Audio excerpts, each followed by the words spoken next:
ಈಗ ಮುಂದೆ ಬಂದಿದ್ದಾನೆ ಅಂತ ಹೇಳಿದ್ರೆ ಅವನು ಸತ್ಯನೋ ಸುಳ್ಳು? ಚಿನ್ನಯ್ಯ ರಿಟರ್ಜಿಯಲ್ಲಿ ಪ್ರಕಾಶ್ ರಾಜ್ ಹೆಸರು ಉಲ್ಲೇಖ ವಿಚಾರ. ಸಾಮಾಜಿಕ ಜಾಲತಾಣದಲ್ಲಿ ನಟ ಪ್ರಕಾಶ್ ರಾಜ್ ಪೋಸ್ಟ್ ಹಾಕಿದ್ದಾರೆ.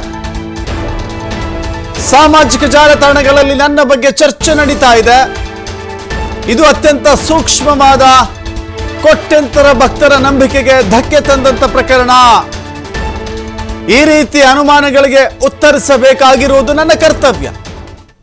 ಸದ್ಯ ನಾನು ದೂರದ ಊರಿನಲ್ಲಿದ್ದೇನೆ.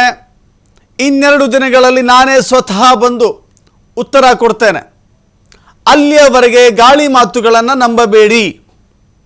ಸಾಮಾಜಿಕ ಜಾಲತಾಣದಲ್ಲಿ ನಟ ಪ್ರಕಾಶ್ ರಾಜ್ ಪೋಸ್ಟ್ ಹಾಕಿದ್ದಾರೆ. ಎಲ್ಲರಿಗೂ ನಮಸ್ಕಾರ. ಮಾಧ್ಯಮಗಳಲ್ಲಿ, ಸಾಮಾಜಿಕ ಜಾಲತಾಣಗಳಲ್ಲಿ ಧರ್ಮಸ್ಥಳ ಪ್ರಕರಣ ಕುರಿತಂತೆ ನನ್ನ ಬಗ್ಗೆ ಕೆಲ ಸುದ್ದಿಗಳು ಚರ್ಚಿಸಲ್ಪಡುತ್ತಿರುವುದು ನನ್ನ ಗಮನಕ್ಕೆ ಬಂದಿದೆ.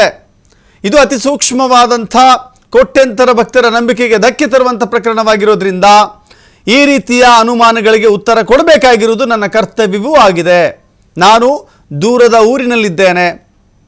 ಇನ್ನೆರಡು ದಿನಗಳಲ್ಲಿ ನಾನೇ ಸ್ವತಃ ಬಂದು ಮಾಧ್ಯಮ ಮಿತ್ರರ ಮುಖೇನ ಉತ್ತರ ಕೊಡ್ತೇನೆ.